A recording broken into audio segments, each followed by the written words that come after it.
Okay, guys, welcome back for another episode. I'm sharing the stage here with Nicole, and we're answering your questions. So if you have any questions that you want to ask, by all means, come join our community and let us know what questions you want to answer. And if you want to join us on stage, you're more than welcome to do that. We'll make that happen. If you want to get onto the stage and ask the questions that you want to get answered, we will make that happen. But the best part, or best way of actually doing that right now at the moment is come join our community. That's where everything's happening. So we discussed an awful lot in our last episode in relation to imposter syndrome. If you haven't caught that episode, it'd be worth going back over to that episode and listen to it again, because we went into an awful lot of detail on that one, which was really, really cool. What I want to go through, well, actually, Nicole has the question, so I'm going to hand it over to Nicole to find out. Nicole, what is that you want to go through today? Sure. Thanks, Paul. So one of your latest podcast episodes, you talked about inspired thoughts. Yeah.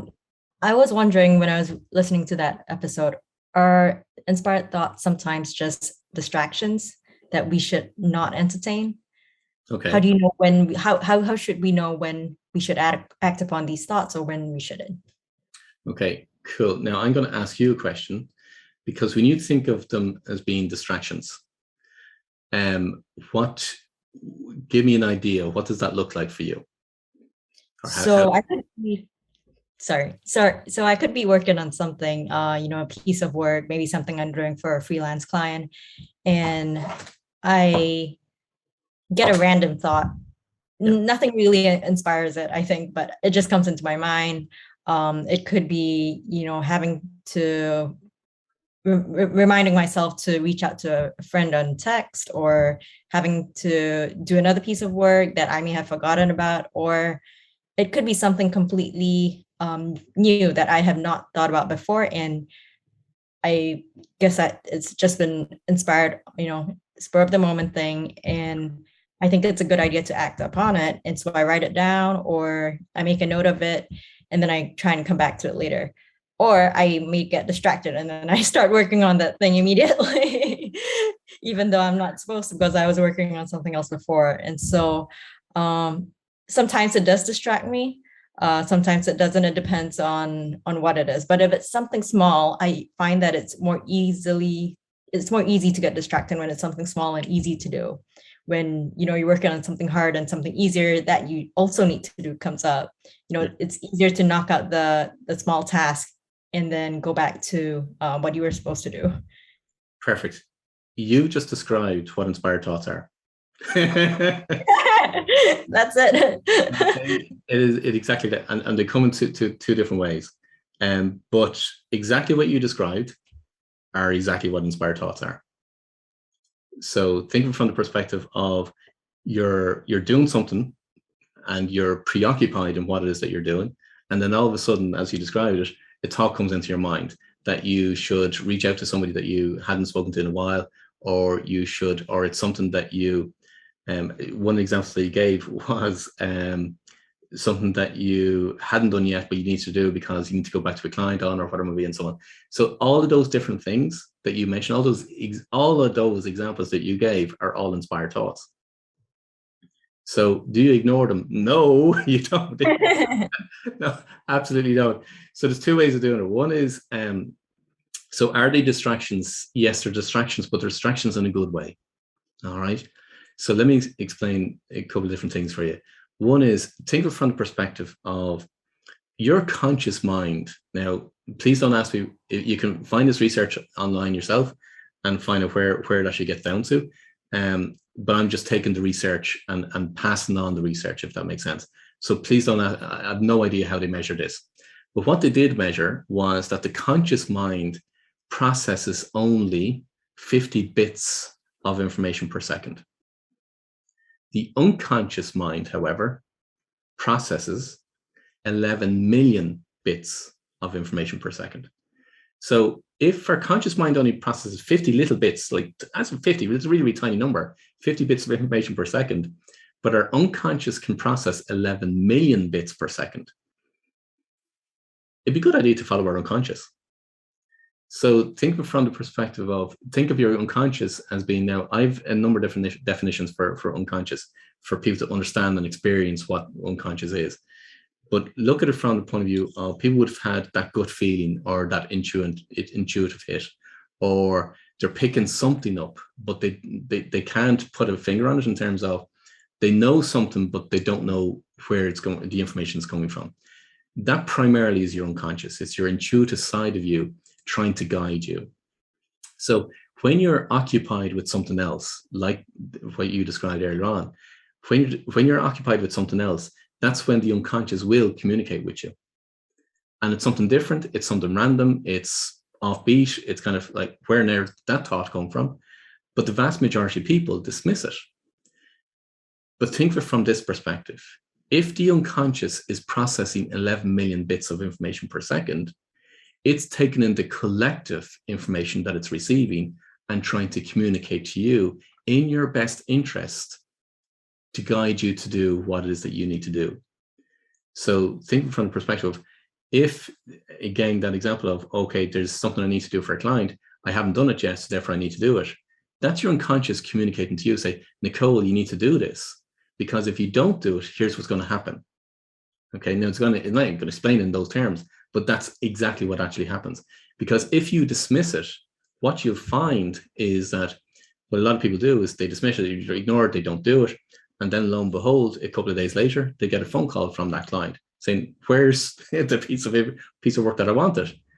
If they had listened to their unconscious and acted upon that inspired thought, that intuitive hit, they would have preempted that call from the client, if that makes sense. All right. So that's where, yes, they can be perceived as being distractions, but they're distractions in a good way. What you want to do is you want to develop more of that communication with your unconscious. And when I talk about, communicating or having been in equilibrium between your executive center, your unconscious, and the superconscious, that's ultimately where you want to get to. Now, think of it from the perspective of, let me explain it this way. If you are, say, I used this story a few times. Imagine you're going to a party and there's loads of people that you know at the party. And you walk into the room and there's loads of music and loads of people playing, or loads of people there, and the music is playing loudly. And you walk into the room, but you see a friend that you want to talk to across the room. Okay. And you're there one side of the room and all these people is cram-packed in the actual room itself, but you want to get to the other person, but you can't get to them, but you want to talk to them. But you can't hear them because literally the noise of all the people talking and dancing and playing in the room is so much that you can't hear what they're saying and they can't hear what you're saying. For the vast majority of people, that's their life. There's so much in their mind, so much in their thoughts, that they're not communicating with their unconscious. In order to communicate with your unconscious, we've got to turn the noise down.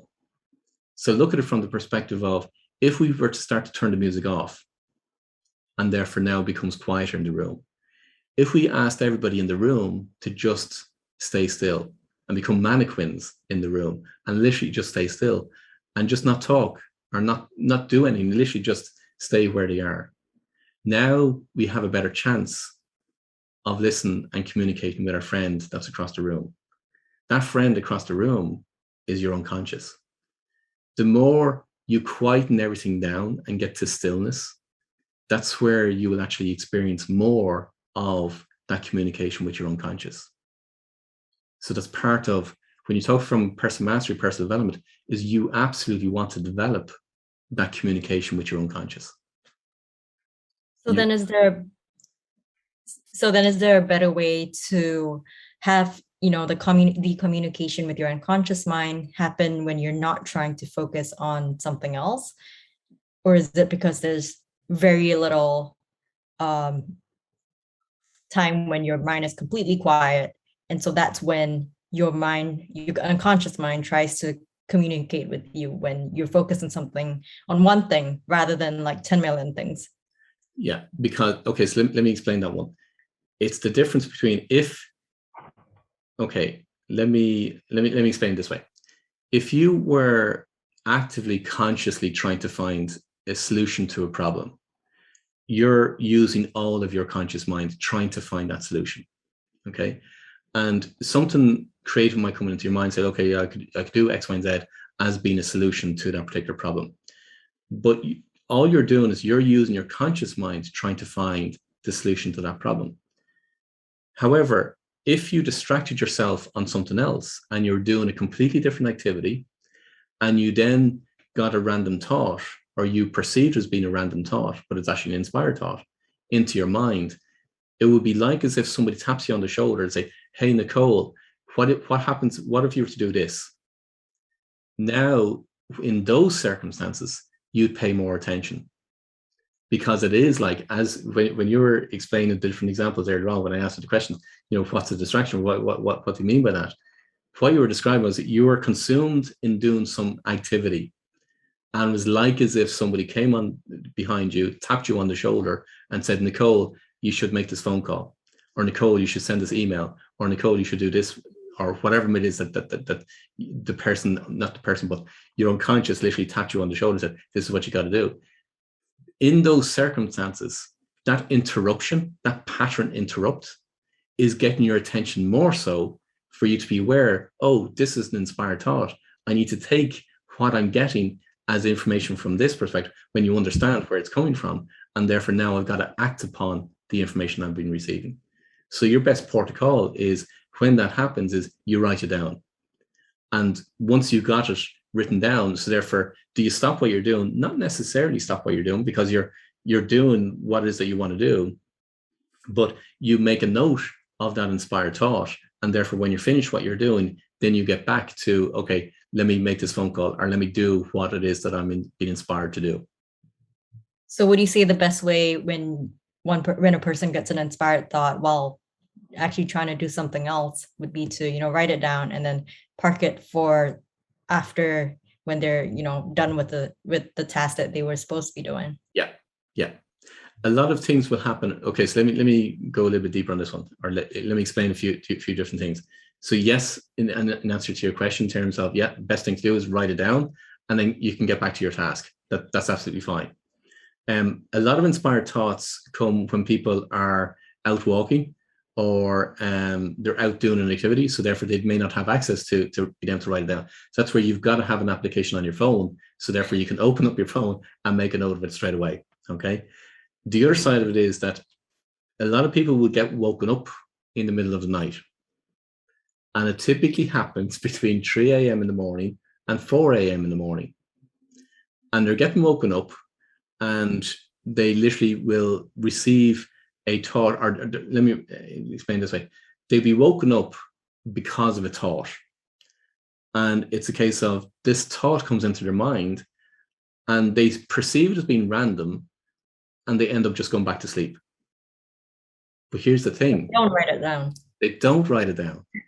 And that is an inspired thought. But because they perceive it as being random, or they say to themselves, oh, I remember that in the morning, but then they never do. Okay.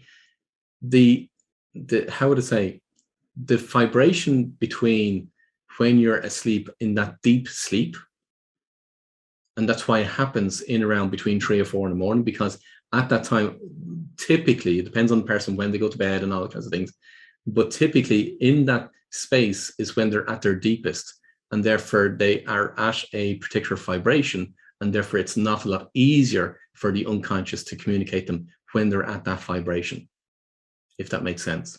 Mm-hmm. So that's why they wake up at that time in the middle of the night with that inspired thought. But an awful lot of people just ignore it. They say, oh, I'll remember it in the morning, and therefore they never write it down. But what you want to absolutely do is write those ones down, because those ones are magic. Now, the more in tune that you get with inspired thoughts, you can get so much more information from an inspired thought. And so I want to classify the difference between an inspired thought and just a random thought. An inspired thought, the feeling that comes with it is joy, excitement, amazement, and it's from the perspective of, oh my God, that'd be really cool.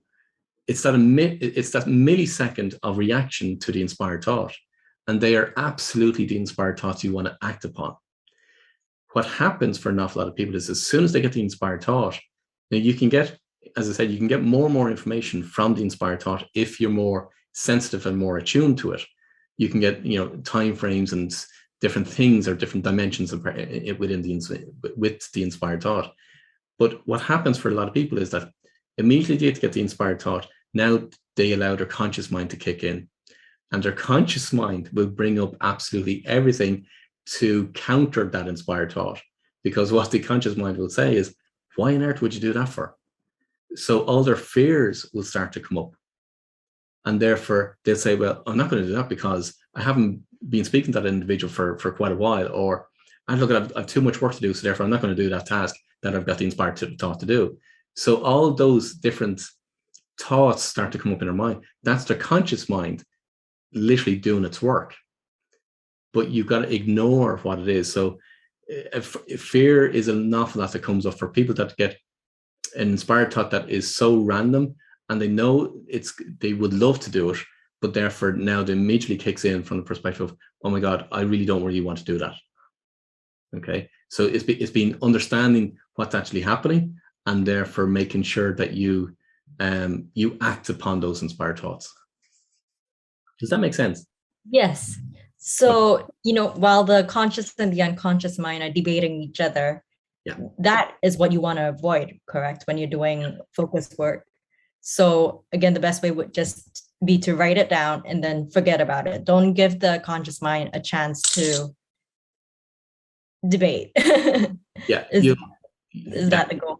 The conscious mind will always kick in, but the more you, for want of a better word, ignore the conscious mind in some respects, you want to take it on board because you want to be more objective, but you don't prevent the conscious mind from doing what the inspired thought is guiding you to do.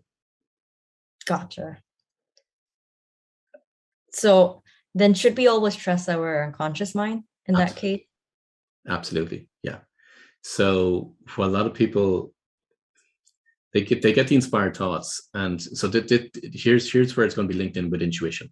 Okay. Because ultimately what you want to do is to develop your intuition.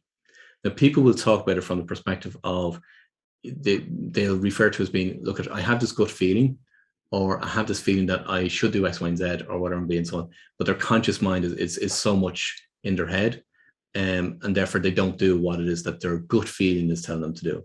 Okay, so think of your intuition as being that gut feeling. It's how the unconscious is communicating with you. All right. Now, a lot of people will not act upon the inspired thoughts because they don't trust it. They don't say, well, okay, is that going to work? Oh, I don't know whether I should do that, because again, the fears are going to start to show up. So what you want to do is you want to develop and build that trust between you and your unconscious. So what you want to look at then is, okay, so how can you build the trust? Try small little things that you're getting those intuitive flashes or those inspired thoughts, and try small things, and then act upon those small things and seeing what's happened. See what the result of doing those actions based on the inspired thoughts. And that's how you can start to build the trust. The more you develop your intuition, what I mean developing your intuition is the more you become sensitive to how your unconscious communicates with you, the more then you'll understand and know, no, this is a communication from my unconscious as opposed to a thought from the conscious mind. Now that makes it an awful lot easier to trust what it is that you're getting, and you act upon that. Let me put it like, if you were to ask me from my perspective, from an intuitive perspective, I will always act on my inspired thoughts, always act upon my intuition. Anytime that I go against it, there are a few times that I've gone against it for a lot of different reasons, okay? But anytime that I've gone against it, it has always been to my detriment. So I've had to learn over the years that always trust your intuition. Always, absolutely, never. I never doubted it at this stage. And is that linked to trusting yourself, which would then be kind of related to self-worth, wouldn't it? Yeah, kind of. But if we were to trust ourselves, we probably wouldn't do an awful lot. So what I mean by that is that what typically happens for a lot of people is fear will kick in. So let me give an example. I shared this example. I think I shared this example on one of the podcast episodes. So when COVID hit back in the early part of last year, 2020, I woke up one morning and got this inspired thought from the perspective of, Paul, you've got to do webinars. And I said, I don't want to do webinars. So I don't like doing webinars. I don't enjoy doing webinars. Don't even have the functionality to do a webinar. I don't even have the platform. I have no idea how to do a webinar. I've never done a webinar before. But the inspired thought was, Paul, you got to do webinars.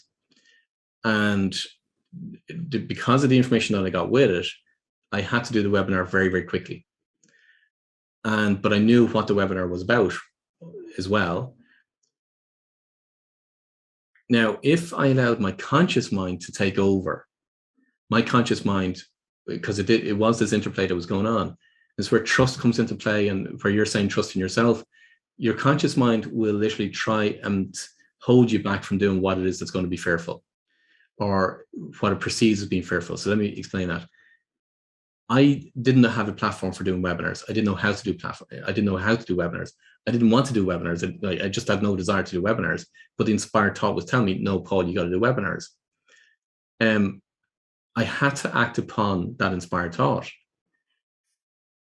Literally within 24 hours, the communication went out to my database to say, I'm doing a webinar tomorrow. Do you want to join the webinar? And it's all about how to handle fear and anxiety in the moment that we're having right now at the moment, which was, we were just being instructed in relation to COVID. We were just being instructed to shut down from a countrywide perspective. I knew the impact it was going to have from business owners, because that's the vast majority of people I work with. So therefore, I knew from knowing the,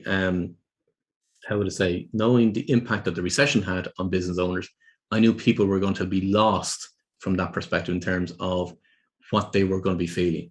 So I went out, literally the webinar was done within 24 hours. If I had listened to myself or my conscious mind, I wouldn't have done it. But I had to follow my intuition. I had to follow that inspired thought.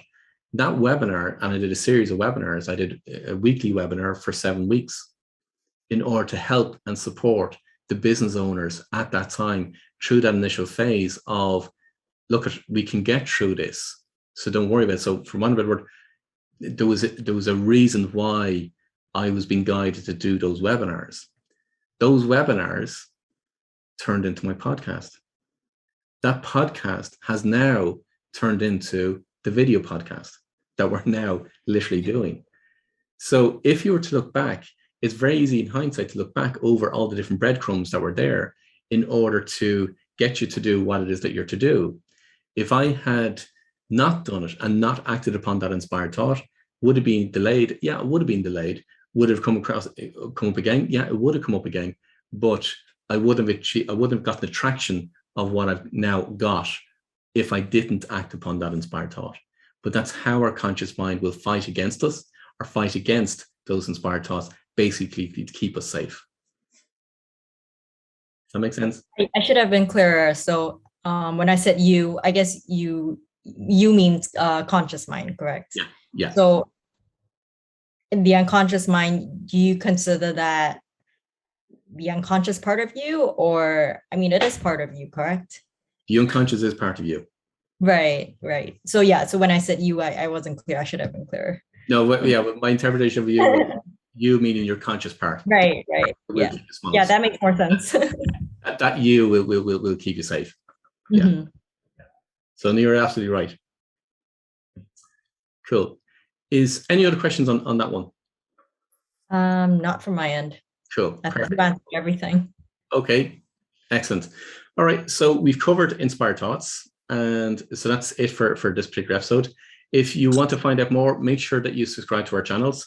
And if you want to ask more questions, you want to find out more about how do we actually work more with our unconscious and so on, by all means, come over to our community. And that's where we'll be curating all those questions and deliver them on the future episodes, future podcasts and future video episodes and so on. So by all means, come join our community. How do you find our community? You go to www.paulwilliamdavis.com and you'll find a link to our community there.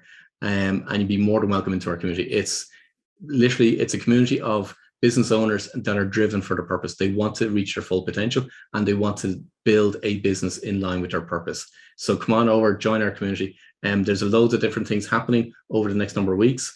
And there's loads of different conversations that were taking place. So by all means, you'd be very, very welcome. But until next time, I wish you every success.